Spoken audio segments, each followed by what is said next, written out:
আসসালামু আলাইকুম বন্ধুরা, আমার সামনে যে এই সার্কিটগুলো দেখতে পাচ্ছেন বর্তমান এটা হলো 4+4 ট্রানজিস্টরের সার্কিট স্টেরিও এবং দ্বিতীয় নম্বর যে পিছনের ভলিউম সার্কিটগুলো দেখতে পাচ্ছেন এগুলো হলো 2.1 স্টেরিও সার্কিট। তো মূলত এই সার্কিটগুলো চলে যাবে আমাদের এক বড় ভাইয়ের কাছে উদ্দেশ্যে। এই ভিডিওগুলো করার কারণ হচ্ছে আপনাদেরকে দেখানোর উদ্দেশ্যে বন্ধুরা আমরা কিভাবে করে প্যাকেজিংগুলো করে থাকি। দেখুন, আপনাদেরকে একটি জিনিস বোঝায় যে আমরা যে সার্কিটগুলো সেল করে থাকি সেগুলোর সাথে তো থাকছে লাইফ টাইম ওয়ারেন্টি সার্ভিসিং এবং আরও একটি জিনিস থাকছে সেটি হলো আমাদের এই প্যাকেজিং।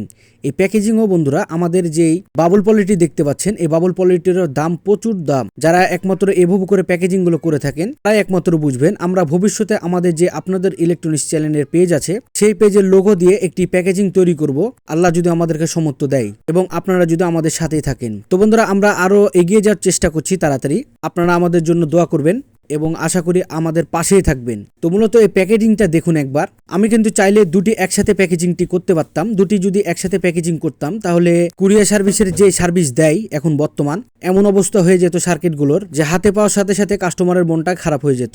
এই 2 দিন আগে আমাদের শকওয়েভ সার্কিটটি যেটা আছে কমপ্লিট এক বড় ভাই চেয়েছিল, সে বড় ভাইয়ের কাছে পাঠানো হয়েছে। সার্কিটটির উপরে কি যেন একটা ভারী বস্তু থুয়েছে যে সার্কিটের ট্রানজিস্টর যতগুলো আছে সবগুলো একদম বাঁকা হয়ে গেছে। আমরা এত সুন্দরভাবে প্যাকেজিংটি করেছিলাম যা আপনাদেরকে দেখিয়েছি এই ভিডিওটির মাধ্যমে। তবুও যদি এরকম হয়ে যায় তাহলে আমরা কিসে পাঠাবো এই মালগুলো বলেন?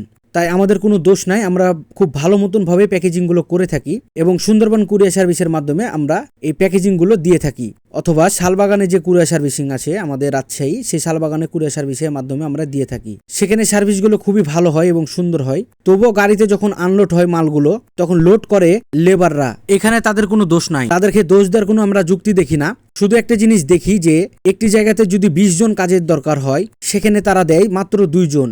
এই 2 জনের পরে যদি এতগুলো মাল যদি সামানা যদি দিয়ে দেওয়া হয় যে এতগুলো মাল যদি এখানে আনলোড করা হবে বা লোড করা হবে তাহলে তো সে গাফলতি করবেই।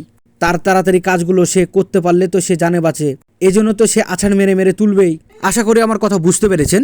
আবারও কোনো নতুন ভিডিও নিয়ে আপনাদের মাঝে হাজির হয়ে যাব। ততক্ষণ পর্যন্ত সবাই ভালো থাকবেন, সুস্থ থাকবেন। আল্লাহ হাফেজ, আসসালামু আলাইকুম।